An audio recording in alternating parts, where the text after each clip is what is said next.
Dear friends, welcome back to easy commerce concepts. എല്ലാ കൂട്ടുകാരും സുഖമായിട്ടിരിക്കാന്ന് വിശ്വസിക്കുന്നു. നമ്മുടെ ഫൈനൽ എക്സാമിനേഷനിന് വളരെ കുറച്ച് ദിവസമേ മാത്രമേ ഉള്ളൂ. സോ നമുക്ക് ഓരോ ചാപ്റ്ററിൽ നിന്നും ഇമ്പോർട്ടന്റ് ആയിട്ട് എന്തൊക്കെ കാര്യങ്ങൾ എക്സ്പെക്ട് ചെയ്യാന്ന് നോക്കാം. നല്ല രീതിയിൽ തന്നെ അത് ഡിസ്കസ് ചെയ്യാം. അപ്പൊ ആദ്യത്തെ ചാപ്റ്ററിന്റെ വീഡിയോ ആണ് ഇത്. That is nature and significance of management. So ഈ ഒരു ചാപ്റ്ററിൽ നിന്ന് നിങ്ങൾ എക്സ്പെക്ട് ചെയ്യുന്ന ചോദ്യം ഞാൻ നമ്മള് മെയിൻ മെഗാ റിവിഷൻ ചെയ്ത സമയത്ത് പറഞ്ഞിട്ടുണ്ടായിരുന്നു. ഓരോ ചാപ്റ്ററിന്റെ അവസാനത്തെ ആ ചോദ്യങ്ങൾ നിങ്ങൾ പഠിച്ചാൽ തന്നെ ആ ചാപ്റ്റർ പഠിച്ചതിന് തുല്യമാണ്. അപ്പൊ നമുക്ക് ഓരോ ചോദ്യം അവരുടെ ഉത്തരങ്ങളും നല്ല രീതിയിൽ ഡീപ്പായിട്ട് തന്നെ അനലൈസ് ചെയ്യാം. നല്ല രീതിയിൽ തന്നെ നമുക്ക് അത് മനസ്സിലാക്കി. ഇത് തന്നെ പഠിച്ചാൽ തന്നെ നിങ്ങൾക്ക് ഒരു A+ ലെവൽ കിട്ടും എന്നുള്ള ഉറപ്പാണ്. നമ്മൾ എല്ലാ ചാപ്റ്ററിന്റെ ഇതുപോലെ ചെയ്യുന്നുണ്ട് കേട്ടോ. അപ്പൊ നമുക്ക് പെട്ടെന്ന് തന്നെ ചോദ്യങ്ങളിലേക്ക് അവരുടെ ഉത്തരങ്ങളിലേക്ക് കടക്കാം. ഒന്നാമതായിട്ട് നിങ്ങൾ പഠിക്കേണ്ടത് ഒബ്ജക്റ്റീവ് ടൈപ്സ് ആണ്. അതായത് 1 മാർക്കിന്റെ ചോദ്യങ്ങൾ. ഓക്കെ, അതിൽ ഒന്നാമത്തെ പാർട്ട് എന്ന് പറയുന്നത് മൾട്ടിപ്പിൾ ചോയ്സ് ക്വസ്റ്റ്യൻസ്. അതായത് ഒരു ചോദ്യം ഉണ്ടാവും, നമുക്ക് 4 ഓപ്ഷൻസ് ഉണ്ടാവും. അപ്പൊ അതെങ്ങനെയാണ് എഴുതേണ്ടതെന്നാണ് നമ്മൾ നോക്കുന്നത്. ഒരു പരീക്ഷ എങ്ങനെ എഴുതാന്ന് പോലും നമുക്ക് ഇതിലൂടെ മനസ്സിലാക്കാം. അപ്പൊ എന്താണ് മാനേജ്മെന്റ് ഈസ് ഡാഷ്? അതൊരു പ്യുവർ സയൻസ് ആണോ, ഒരു ആർട്ടാണോ, ബോത്ത് സയൻസ് ആൻഡ് ആർട്ടാണോ, നൺ ഓഫ് ദിസ് ആണോ? മാനേജ്മെന്റ് എന്ന് പറയുന്നത് സയൻസുമാണ് ആർട്ടുമാണ്. Okay, right? അപ്പൊ നമുക്ക് എന്ത് പറയാം? Both A science and art എന്ന് പറയാം. ആ management is A pure science. ഞാൻ പഠിച്ചിട്ടുണ്ട് സയൻസിന്. അപ്പൊ തന്നെ എടുത്ത് സയൻസിന് എഴുതി വെക്കരുത്. ഈ 4 ഓപ്ഷനും നിങ്ങൾ നന്നായിട്ട് നോക്കിയിട്ട് ഒന്ന് സ്ക്രൂട്ടനൈസ് ചെയ്തിട്ട് മാത്രമേ റെഡി ആയിട്ട് കറക്റ്റ് ആയിട്ട് അതിന്റെ ആൻസർ എഴുതാൻ പാടുള്ളൂ. നമ്മളെ തെറ്റിക്കാനാണ് മാക്സിമം നോക്കുക. അപ്പൊ നമ്മൾ എന്ത് ചെയ്യണം? അതിലും സ്മാർട്ടായിട്ട് ചിന്തിക്കണം. ഓക്കെ, സോ ഇവിടെ എന്താണ്? മാനേജ്മെന്റ് എന്ന് പറയുന്നത് ആർട്ടുമാണ് സയൻസുമാണ്. അപ്പൊ അത് ഓപ്ഷൻ സി എന്ന് പറഞ്ഞിട്ട് ഇത് എടുത്ത് എഴുതാം. ചുമ്മാ ഓപ്ഷൻ സി എന്നോ ചുമ്മാ both A science and art ഒന്നും എഴുതരുത്. എങ്ങനെ എഴുതണം? ഓപ്ഷൻ സി ഒന്നും എഴുതാം. Option C both A science and art എന്ന് തന്നെ എടുത്ത് എഴുതണം. ഓക്കെ, റെഡി അല്ലേ? അടുത്ത ചോദ്യം, management is needed at dash. Management ആവശ്യമുള്ളത് എവിടേക്കാണ്? ടോപ്പ് ലെവലിലാണോ, ലോവർ ലെവലാണോ, അതോ എല്ലാ ലെവലിലും ആണോ, അതോ മിഡിൽ ലെവലിലാണോ? മാനേജ്മെന്റ് എന്ന് പറയുന്നത് അങ്ങനെ ഒരു ലെവലിന് മാത്രം സ്വന്തമായിട്ടുള്ള കാര്യമൊന്നുമല്ല. അത് എല്ലാ ലെവലിലും ആവശ്യമാണ്. നമ്മൾ പഠിച്ചിട്ടുണ്ട് മാനേജ്മെന്റ് ഈസ് പെർവാസീവ് എന്ന് നമ്മൾ പഠിച്ചിട്ടുണ്ട്. സർവ്വവ്യാപിയാണ്. എല്ലാ ലെവലിലും എന്ത് വേണം? മാനേജ്മെന്റ് വേണം. പിന്നെ ടോപ്പ് മാനേജ്മെന്റ് കൺസിസ്റ്റ് ഓഫ്, ഇതിൽ ആരാണ് ടോപ്പ് മാനേജ്മെന്റിൽ ഉണ്ടാവുക? ഫിനാൻഷ്യൽ മാനേജർ ആണോ, പേഴ്സണൽ മാനേജർ ആണോ, board of directors and chief executives ആണോ, മാർക്കറ്റിംഗ് മാനേജർ ആണോ? കണ്ടാൽ തന്നെ അറിയാം അല്ലെ? ഓപ്ഷൻ സി ആണ്. ബോർഡ് ഓഫ് ഡയറക്ടേഴ്സും ചീഫ് എക്സിക്യൂട്ടീവ്സും ആണ് ടോപ്പ് മാനേജ്മെന്റിൽ ഉണ്ടാവുക. Then 4, which of the following is not true? ഈ പറഞ്ഞിട്ടുള്ളതിൽ തെറ്റായത്, അതായത് നോട്ട് ട്രൂ എന്ന് പറഞ്ഞാൽ എന്താ? ശരിയല്ലാത്തത്. ശരിയല്ലാത്തത് വെച്ചാൽ തെറ്റായത് ഏതാണ്? Management is a group activity. ശരിയാണ്. Management is universal. വളരെ ശരിയാണ്. Management is always bureaucratic. അതത്ര ശരിയൊന്നുമല്ല. And management is a continuous process. ശരിയാണ്. അപ്പൊ എയും ബിയും ഡിയും ശരിയാണ്. മാനേജ്മെന്റ് ഒരു എപ്പോഴും ബ്യൂറോക്രാറ്റിക് ആണെന്നൊന്നും പറയാൻ പറ്റില്ല. ഡെമോക്രാറ്റിക് ആയിട്ടുള്ള, അതായത് എല്ലാവരുടെ അഭിപ്രായങ്ങളും സ്വീകരിച്ച് ചെയ്യുന്ന മാനേജ്മെന്റും ഉണ്ട്. എന്നാൽ ബ്യൂറോക്രാറ്റിക് ആയതും ഉണ്ട്, പക്ഷെ നോട്ട് ഓൾവേസ്. എപ്പോഴും ബ്യൂറോക്രാറ്റിക് ആണെന്നൊന്നും പറയാൻ പറ്റില്ല. സോ ഇതിൽ തെറ്റായിട്ടുള്ളത് മാനേജ്മെന്റ് ഈസ് ഓൾവേസ് ബ്യൂറോക്രാറ്റിക് എന്നുള്ളത് തെറ്റാണ്. അപ്പൊ അതാണ് എടുത്തെഴുതുന്നത്. ഈ ഈസ് നോട്ട് ട്രൂ എന്നൊക്കെ പറയുന്നത് നന്നായിട്ട് ശ്രദ്ധിക്കണേ. ഇപ്പൊ നമ്മളോട് ചോദിക്കുകയാണ് which of the following is wrong എന്ന് ചോദിച്ചാൽ അതിന്റെ അർത്ഥം എന്താണ്? തെറ്റായത് ഏതാണെന്നാണ്. അതുപോലെ തന്നെയാണ് ഉദ്ദേശിക്കുന്നത് നോട്ട് ട്രൂ. നോട്ട് ട്രൂ എന്ന് പറഞ്ഞാൽ എന്താ? ശരിയല്ലാത്തത്. ശരിയല്ലാത്തതെന്ന് വെച്ചാൽ തെറ്റായത്. അപ്പൊ നിങ്ങളെ കൺഫ്യൂസ് ചെയ്യാൻ നോക്കുക. അപ്പൊ നന്നായിട്ട് നിങ്ങളോട് തന്നെ ചോദിക്കുക നോട്ട് ട്രൂ. ട്രൂ എന്ന് പറഞ്ഞാൽ എന്താ? സത്യമല്ലാത്തത്. സത്യമല്ലാത്തതെന്ന് വെച്ചാൽ തെറ്റായത്. അപ്പൊ തെറ്റായത് എടുത്ത് എഴുതാം. ക്ലിയർ അല്ലേ?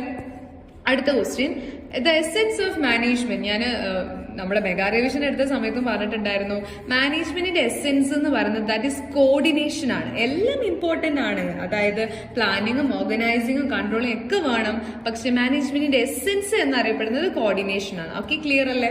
അടുത്ത, which of the following is not a function of middle level management. അപ്പൊ അത് മിഡിൽ ലെവൽ മാനേജ്മെന്റ് ഫംഗ്ഷൻ അല്ലാത്തത് അറിയണമെങ്കിൽ ആദ്യം അത് ഏതൊക്കെയാണ് അറിയണ്ടേ? അതാണ് ഞാൻ പറഞ്ഞത്.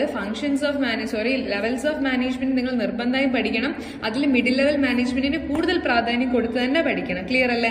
So reporting to top management middle ലെവലിന്റെ ഫംഗ്ഷൻ ആണ്. Participating in the operational level middle ലെവലിന്റെ ഫംഗ്ഷൻ ആണ്.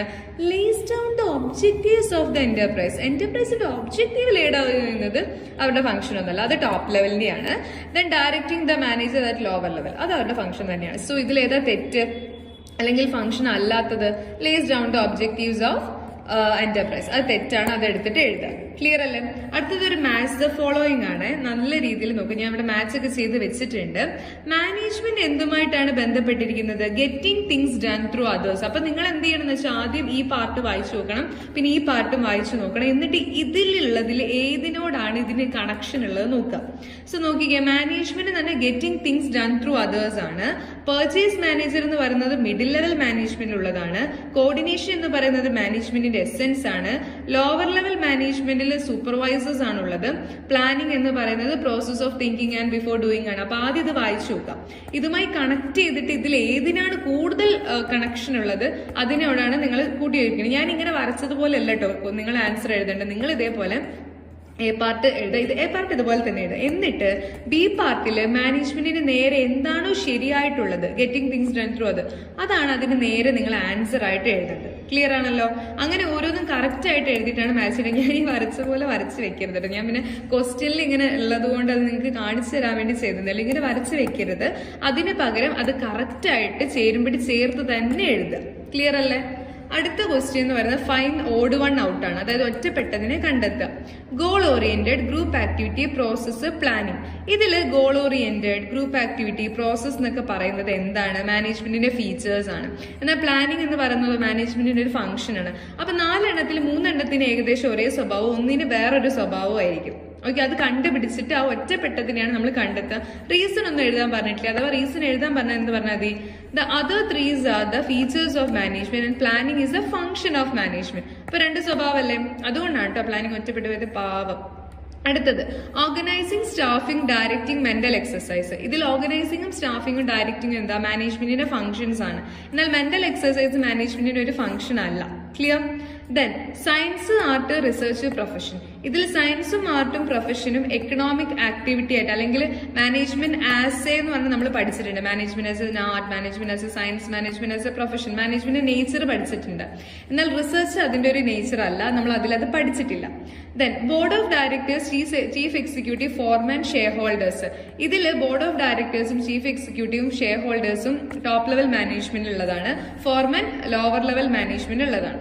അപ്പൊ അതാണ് ഒറ്റപ്പെട്ടത്, foreman. Then top level, same level, bottom level, middle level. ഇതിൽ ഏതാണ് ഒറ്റപ്പെട്ടത്?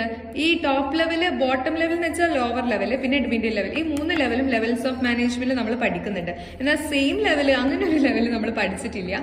സോ അതെന്തല്ല നമ്മൾ ഈ ഒരു ലെവൽസ് ഓഫ് മാനേജ്മെന്റിൽ ഉൾപ്പെടുത്താൻ പറ്റില്ല. അപ്പൊ അതാണ് ഒറ്റപ്പെട്ടത്. അപ്പൊ ഇങ്ങനെയൊക്കെ ചെയ്യുമ്പോഴാണ് നിങ്ങൾക്ക് 1 മാർക്ക് കിട്ടുക. പിന്നെ ഇപ്പൊ നമ്മൾ നോക്കിയത് മൾട്ടിപ്പിൾ ക്വസ്റ്റ്യൻസ് നോക്കി, മാത്സ് ഫോളോയിങ് നോക്കി, പിന്നെ ഓഡ് വൺ ഔട്ട് നോക്കി. പിന്നെ 1 മാർക്കിന് ചോദിക്കുന്ന ഒരു ഏരിയയാണ് ഈ കംപ്ലീറ്റ് ദ സീരീസ്, അതായത് ഫില്ലിംഗ് ദ ബ്ലാങ്ക്സ് പോലെ. ഗോൾ ഓറിയന്റഡ് എന്ന് വെച്ചാൽ എന്താണ്? Aim set achieving specified objective. ഒരു സ്പെസിഫൈഡ് ഒബ്ജക്റ്റീവ് നമ്മൾ അച്ചീവ് ചെയ്യാൻ വേണ്ടി എയിം വെക്കുന്നതിനെയാണ്, ആ ഒരു എയിം നമ്മൾ ഫോക്കസ് ചെയ്യുന്ന ആ ഒരു കാര്യത്തിനെയാണ് ഗോൾ ഓറിയന്റഡ് എന്ന് പറയാം. അപ്പൊ മാനേജ്മെന്റ് ഈസ് യൂണിവേഴ്സൽ എന്ന് പറഞ്ഞാൽ എന്താ ഉദ്ദേശിക്കുന്നത്? Principles and techniques of management R applied everywhere. എവിടെ വേണമെങ്കിലും നമുക്ക് എന്ത് യൂസ് ചെയ്യാം? മാനേജ്മെന്റിന്റെ പ്രിൻസിപ്പിൾസും ടെക്നിക്സും യൂസ് ചെയ്യാം. അതിനെ കൊണ്ടാണ് എന്ത് വിളിക്കുന്നത്? മാനേജ്മെന്റ് ഈസ് യൂണിവേഴ്സൽ എന്ന് വിളിക്കുന്നത്. ക്ലിയർ അല്ലേ? അടുത്ത് നമുക്ക് കുറച്ച് ഷോർട്ട് ആൻസർ ക്വസ്റ്റ്യൻസ് നോക്കാം. 1 മുതൽ 2 വരെയുള്ള മാർക്കിന് ചോദിക്കാൻ സാധ്യതയുണ്ട് ഈ ചാപ്റ്ററിൽ നിന്ന്. ഒന്ന് മാനേജ്മെന്റിനെ ഡിഫൈൻ ചെയ്യാൻ ചോദിക്കും, പിന്നെ മാനേജ്മെന്റിന്റെ എഫക്റ്റീവ്നെസ് എന്താണെന്ന് ചോദിക്കും. കറക്റ്റ് സമയത്തിനുള്ളിൽ ഒരു കാര്യം ചെയ്തെടുക്കുന്നതിനെയാണ് എഫക്റ്റീവ്നെസ് എന്ന് പറയാം. പിന്നെ state the different levels of management, top level, middle level, lower level, അതിനെ എക്സ്പ്ലെയിൻ ചെയ്യാൻ ചോദിക്കും. കോർഡിനേഷൻ എന്താണെന്ന് ചോദിക്കും. കോർഡിനേഷൻ ആണ് എല്ലാ ഡിപ്പാർട്ട്മെന്റുകളുടെ ആക്ടിവിറ്റീസിനെ സിങ്ക്രണൈസ് ചെയ്യുന്നതും കോർഡിനേറ്റ് ചെയ്യുന്നതും ഇന്റഗ്രേറ്റ് ചെയ്യുന്നതും. പിന്നെ എന്താണ് പ്രൊഫഷൻ? സ്പെഷ്യലൈസ്ഡ് നോളജും അതേപോലെ കോഡ് ഓഫ് കണ്ടക്റ്റും അസോസിയേഷനും ഒക്കെ ഉള്ളതാണ് പ്രൊഫഷൻ. പിന്നെ ഒരു ചോദ്യം ശ്രദ്ധിച്ചു, ഇതൊരു kind of application level question ആണ്. Mister Sivakumar, a sales officer of a firm, maintains direct contact with the employees in his department. Identify the level of management he belongs to. അതായത് എംപ്ലോയീസുമായിട്ട് ഡയറക്റ്റ് കോണ്ടാക്റ്റിൽ വരാന്ന് പറയുമ്പോൾ അത് ഏതായിരിക്കും level? That is lower level. Lower level അല്ലെങ്കിൽ supervisory ലെവലാണ്. എന്നിട്ട് ആ ഒരു ലെവൽ ഐഡന്റിഫൈ ചെയ്യാനാണ് പറഞ്ഞത്. അപ്പൊ ഇങ്ങനെയായിരിക്കും ചോദ്യങ്ങൾ വരിക. അപ്പൊ നിങ്ങൾ ഓരോ ലെവലിന്റെയും മീനിങ് പഠിക്കുക. അപ്പൊ നിങ്ങൾക്ക് അത് ഒരു ഇങ്ങനെ ഒരു സ്റ്റേറ്റ്മെന്റ് ആയിട്ട് തന്നാൽ പെട്ടെന്ന് ഐഡന്റിഫൈ ചെയ്യാൻ വേണ്ടിയിട്ട് പറ്റും. ഇവിടെ ലോവർ ലെവലാണ്.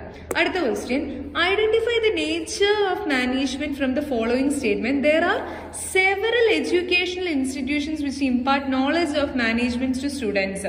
അതായത് മാനേജ്മെന്റ് റിലേറ്റഡ് ആയിട്ട് ഒത്തിരി ഇൻസ്റ്റിറ്റ്യൂഷൻസും കാര്യങ്ങളൊക്കെ വരുന്നത് എന്താണെന്ന് വെച്ചാൽ മാനേജ്മെന്റ് ആസ് എ ഡിസിപ്ലിൻ, ഒത്തിരി നോളജും കോഴ്സസും ഒക്കെ കൊടുക്കുന്നുണ്ട്. അപ്പൊ മാനേജ്മെന്റ് എന്ന് പറയുന്നത് ഒരു ഡിസിപ്ലിൻ ആണ്, ഒരു സബ്ജക്റ്റ് ആയിട്ട് തന്നെ പഠിക്കുന്നുണ്ട്. മാനേജ്മെന്റ് ആസ് എ ഡിസിപ്ലിൻ എന്നാണ്, മൾട്ടി ഡിസിപ്ലിനറി എന്നാണ് ആ ഒരു ഫീച്ചർ വരുന്നത്.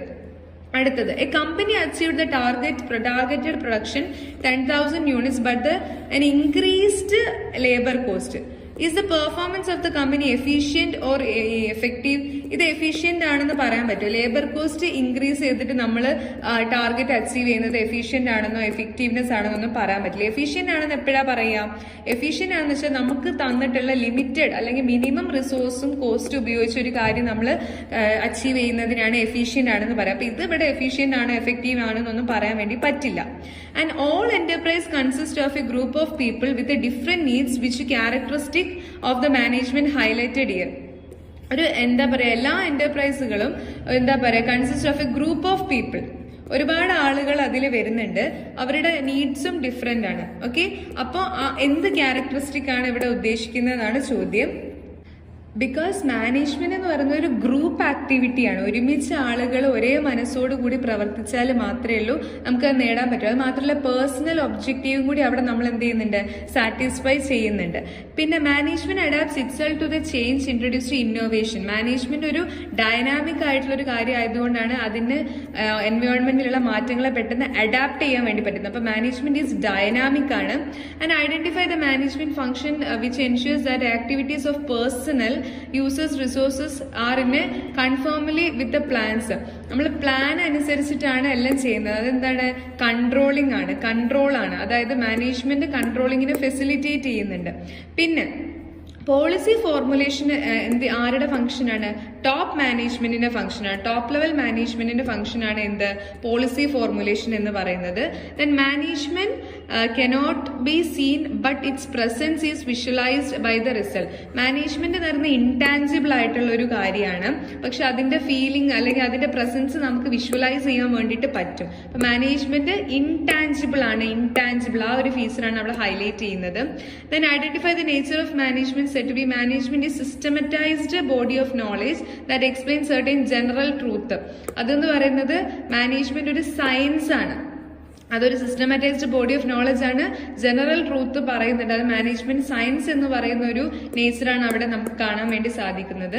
And identify the nature of management which set to be is application of knowledge and personal skills to achieve desired result. അത് പേഴ്സണൽ സ്കില്ല് യൂസ് ചെയ്യുന്നത് management ഒരു art ആകുമ്പോഴാണ്. Its application of knowledge and personal skill. Management as an art ആകുമ്പോഴാണ് അത് നമ്മൾ use ചെയ്യാം. Then it consist of the board of directors and chief executives like chairman, executive. ഏത് ലെവലാണത്? Top ലെവലാണ്. ടോപ്പ് ലെവൽ മാനേജ്മെന്റ് ആണ് അവിടെ നമുക്ക് കാണാൻ വേണ്ടിയിട്ട് സാധിക്കുന്നത്. ഇനി നമ്മൾ നോക്കാൻ പോകുന്നത് ഈ ഒരു ചാപ്റ്ററിൽ പിന്നെ നമുക്ക് ഇതിൽ തന്നെ നമുക്ക് എന്തൊക്കെ പറയാം? The function of management refers to the action initiated to proceed suitable person to fulfil the jobs in the organisation. അത് ഏത് ഫംഗ്ഷനാ? പ്ലാനിങ് എന്ന് അത് നമ്മൾ സ്റ്റാഫിംഗ് എന്ന് പറയുന്ന ഒരു ഫംഗ്ഷനാണ് അവിടെ യൂസ് ചെയ്യുന്നത്. മാനേജ്മെന്റ് സ്റ്റാഫിംഗ് ഉപയോഗിച്ചിട്ടാണ് നമ്മൾ സ്യൂട്ടബിൾ പേഴ്സൺസിനെ വേരിയസ് ജോബ്സിലേക്ക് എടുക്കുന്നത്. ഏതാണ്? സ്റ്റാഫിംഗ്. ഓക്കെ, ഈ ചാപ്റ്ററിൽ ബ്രീഫ്ലി എക്സ്പ്ലെയിൻ ചെയ്യാൻ പറയാറുണ്ട്. ഓരോ കുഞ്ഞു കുഞ്ഞു ഫംഗ്ഷനെയും ബ്രീഫ്ലി എക്സ്പ്ലെയിൻ ചെയ്യാൻ വേണ്ടി പറയാറുണ്ട്. പിന്നെ this is regard the essence of management. മാനേജ്മെന്റിന്റെ എസെൻസ് എന്ന് പറയുന്നത് കോർഡിനേഷൻ ആണ്. പിന്നെ it involve supervising, communicating, leading, motivating. അത് ഏതാണ്? മാനേജ്മെന്റ് ഒരു ഡയറക്ടിംഗ് എന്ന് പറയുന്ന മാനേജ്മെന്റ് ഫംഗ്ഷൻ ആണ്. സൂപ്പർവൈസിംഗ്, കമ്മ്യൂണിക്കേറ്റിംഗ്, ലീഡിംഗ് ഒക്കെ വരുന്നത്.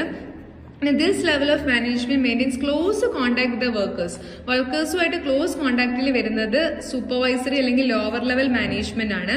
പിന്നെ why management is called inexact science? കാരണം കംപ്ലീറ്റ് ആയിട്ട് നമുക്ക് മാനേജ്മെന്റ് ഒരു സയൻസ് ആണെന്ന് പറയാൻ പറ്റില്ല. ചില കാര്യങ്ങളൊക്കെ നമുക്ക് പ്രിൻസിപ്പിൾസ് ഒന്നും എല്ലായിടത്തും യൂസ് ചെയ്യാൻ വേണ്ടി പറ്റില്ല. അതുകൊണ്ടാണ് അതൊരു കംപ്ലീറ്റ് സയൻസ് അല്ല, ഒരു ഇൻഎക്സാക്ട് സയൻസ് ആണെന്ന് പറയുന്നത്. ഓക്കെ, ക്ലിയർ അല്ലേ? And what are the 5 M's of management? അതായത് മണി, മെറ്റീരിയൽ, മിഷനറി, അതേപോലെ തന്നെ മെത്തേഡ്സ്, മാൻ, ഇതൊക്കെ അതിൽ വരുന്നുണ്ട്. മണി, മെറ്റീരിയൽ, മിഷനറി, മെത്തേഡ്സ്, മെൻ. ഇങ്ങനെ 5 M മാനേജ്മെന്റിൽ വരുന്നുണ്ട്. ഏതൊക്കെയാണ്? മണി വരുന്നുണ്ട്, മെറ്റീരിയൽസ് വരുന്നുണ്ട്, മെഷീൻസ് വരുന്നുണ്ട്, മെൻ ആളുകൾ വരുന്നുണ്ട്, പിന്നെ മെത്തേഡ്സ് വരുന്നുണ്ട്. ഇങ്ങനെ 5 M വരുന്നതുകൊണ്ടാണ് അതിന് 5 M's ഓഫ് മാനേജ്മെന്റ് എന്ന് പറയുന്നത്. Then it is an occupation which involves rendering of personal service of a specialized expert in nature. അത് പ്രൊഫഷൻ ആണ്. മാനേജ്മെന്റ് ആസ് എ പ്രൊഫഷൻ ആണ് അത് പറയുന്നത്. Then why is the management considered as an intangible force? കാരണം management നമുക്ക് കാണാൻ പറ്റില്ലെങ്കിൽ നമുക്ക് അതിന്റെ ഒരു പ്രസൻസ് വിഷ്വലൈസ് ചെയ്യാൻ വേണ്ടി സാധിക്കുന്നുണ്ട്. അതുകൊണ്ടാണ് മാനേജ്മെന്റ് ഒരു ഇൻടാഞ്ചിബിൾ ഫോഴ്സ് ആണെന്ന് പറയുന്നത്. ക്ലിയർ? പിന്നെ നമ്മളോട് ചോദിക്കും give 2 points difference between coordination and cooperation. Coordinate ചെയ്യാന്ന് പറഞ്ഞാൽ ഒരു മാനേജ്മെന്റിലെ എല്ലാ ഡിപ്പാർട്ട്മെന്റുകളെയും തമ്മിൽ സിങ്ക്രനൈസ് ചെയ്യുക, ഇന്റഗ്രേറ്റ് ചെയ്യാന്നാണ്. കോപ്പറേറ്റ് ചെയ്യാന്ന് വെച്ചാൽ പരസ്പരം ഡിപ്പാർട്ട്മെന്റുകൾ തമ്മിൽ സഹകരിക്കുക എന്നാണ് ഉദ്ദേശിക്കുന്നത്. ഒരു ഗിവ് ആൻഡ് ടേക്ക് പോളിസിയിൽ പോവുക എന്നാണ് അത് ഉദ്ദേശിക്കുന്നത്. പിന്നെ ഇതിൽ ഷോർട്ടസ്റ്റ് ആയിട്ട് ചോദിക്കാൻ സാധ്യതയുള്ളത് മാനേജ്മെന്റിന്റെ ഒബ്ജക്റ്റീവ്, മാനേജ്മെന്റിന്റെ characteristics, management as A science എന്താണെന്ന് വെച്ചാൽ എന്താണ്, മാനേജ്മെന്റിന്റെ 3 ഒബ്ജക്റ്റീവ്സുകൾ, അതായത് social, personal, organisational objective, management as an art explain ചെയ്യാൻ ചോദിക്കാം, മിഡിൽ ലെവൽ മാനേജ്മെന്റിന്റെ ഫംഗ്ഷൻസ് ചോദിക്കാം, അതുപോലെ തന്നെ പ്രൊഫഷൻ എന്ന് വെച്ചാൽ എന്താണെന്ന് ചോദിക്കാം. പിന്നെ മാനേജ്മെന്റ് ആസ് എ പ്രൊഫഷൻ എന്ന് പറയുന്ന ആ ഒരു ആർഗ്യുമെന്റിനെ നമുക്ക് എങ്ങനെയൊക്കെ സബ്സ്റ്റാൻഷിയേറ്റ് ചെയ്യാം, പ്രൊഫഷന്റെ ഫീച്ചേഴ്സ് ചോദിക്കാം.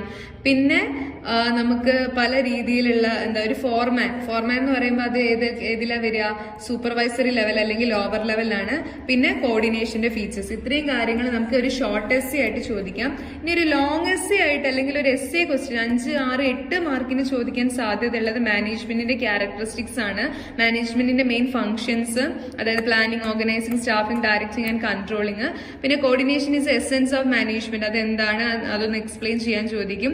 പിന്നെ ഒരു ഒരു ഫുൾ ഫ്ലെഡ്ജ്ഡ് പ്രൊഫഷനായിട്ട് നമുക്ക് മാനേജ്മെന്റിനെ എങ്ങനെ പറയാൻ വേണ്ടി സാധിക്കും. പിന്നെ നമ്മളോട് ചോദിക്കുന്നത് നേച്ചർ ഓഫ് മാനേജ്മെന്റ്, അതായത് some say that management is an art while others say that management is an inexact science. അപ്പൊ നമുക്ക് മാനേജ്മെന്റ് ഈസ് എൻ ആർട്ടും സയൻസും എക്സ്പ്ലെയിൻ ചെയ്യാൻ പറ്റണം. പ്രൊഫഷന്റെ ഫീച്ചേഴ്സ്, അതായത് professional association, code of conduct, specialised knowledge, training, ഇതൊക്കെ അതിൽ ആവശ്യമാണ്. പിന്നെ levels of management, top level, middle level, lower level. പിന്നെ മാനേജ്മെന്റിന്റെ ഒബ്ജക്റ്റീവ്സ് എക്സ്പ്ലെയിൻ ചെയ്യാൻ ചോദിക്കാം. പിന്നെ success of N organisation heavily depends upon it's management. അതിന്റെ ആ ഒരു എനി 5 റീസൺസ് മാനേജ്മെന്റിന്റെ ഇമ്പോർട്ടൻസ് ആണ് നിങ്ങൾ അവിടെ എഴുതേണ്ടത്. പിന്നെ the survival of the management B engaged in the managers emphasis on only on profit. അതായത് പ്രോഫിറ്റിൽ മാത്രമല്ല നമ്മൾ നോക്കുന്നത്, വേറെയും കുറെ കാര്യങ്ങൾ നമ്മൾ മാനേജ്മെന്റിൽ നോക്കുന്നുണ്ട്. അതിന്റെ മാനേജ്മെന്റിന്റെ ഡിഫറെന്റ് ഒബ്ജക്റ്റീവ്സ്, അതായത് ഓർഗനൈസേഷണൽ ഒബ്ജക്റ്റീവ്, സോഷ്യൽ ഒബ്ജക്റ്റീവ്, അതേപോലെ പേഴ്സണൽ ഒബ്ജക്റ്റീവ്. പിന്നെ 5 ഫംഗ്ഷൻസ് എഴുതാനാണ് പറഞ്ഞത്. ഓപ്പറേഷണൽ മാനേജർ, അതായത് ലോവർ ലെവൽ മാനേജ്മെന്റിൽ വരുന്ന സമയത്ത് operational manager, working as an operational manager എന്ന് പറയുമ്പോൾ മാനേജറിയൽ ലെവൽ എന്ന് പറയുന്നത് ഏതാണ്? മാനേജർ എന്ന് പറയുമ്പോൾ നമുക്കത് ഓപ്പറേഷണൽ ലെവലിലാണ് വരുന്നത്. സോ അദ്ദേഹത്തിന്റെ ആ ഒരു ലെവലിൽ വരുന്ന ഫംഗ്ഷൻസ് ആണ് നമ്മൾ അവിടെ എഴുതേണ്ടത്. ഓക്കെ, സോ ഓപ്പറേഷണൽ ലെവൽ എന്ന് പറയുന്ന സമയത്ത് മെയിൻ ആയിട്ട് നോക്കുന്നത് നമ്മൾ ലോവർ ലെവൽ അല്ലെങ്കിൽ സൂപ്പർവൈസറി ലെവലാണ്. അത് നന്നായിട്ട് പഠിക്കുക. അപ്പൊ ഇത്രയും കാര്യങ്ങളാണ് ഈ ഒരു പെർട്ടിക്കുലർ ചാപ്റ്ററിൽ നിന്ന് നിങ്ങൾ പഠിക്കേണ്ടത്. ഇത്രയും കാര്യങ്ങൾ നിങ്ങൾ പഠിച്ച് പോയി കഴിഞ്ഞാൽ, ഈ ചാപ്റ്ററിൽ നിന്ന് പഠിച്ചു പോയി കഴിഞ്ഞാൽ പരീക്ഷയൊക്കെ സിമ്പിളാണ്. സോ നന്നായിട്ട് പഠിക്കുക. ഞാൻ ചോദ്യം മാത്രമല്ല ഉത്തരങ്ങളും കൂടി പറഞ്ഞിട്ടുണ്ട്. സോ സംശയങ്ങൾ എന്തെങ്കിലും ഉണ്ടെങ്കിൽ നിങ്ങൾ ചോദിക്കുക, നല്ല രീതിയിൽ പഠിക്കുക, പരീക്ഷ അടിപൊളിയാക്കുക. All the very best. ഈ വീഡിയോ നിങ്ങൾക്ക് ഇഷ്ടപ്പെട്ടിട്ടുണ്ട്, ഉപകാരപ്രദമായിട്ടുണ്ടെന്ന് ഫീൽ ചെയ്യുകയാണെങ്കിൽ തീർച്ചയായും ലൈക്ക് ചെയ്ത് സപ്പോർട്ട് ചെയ്യുക, ചാനൽ സബ്സ്ക്രൈബ് ചെയ്യുക. വീഡിയോനെ കുറിച്ചുള്ള അഭിപ്രായങ്ങൾ കമന്റ് ബോക്സിൽ പറയാം. Bye bye.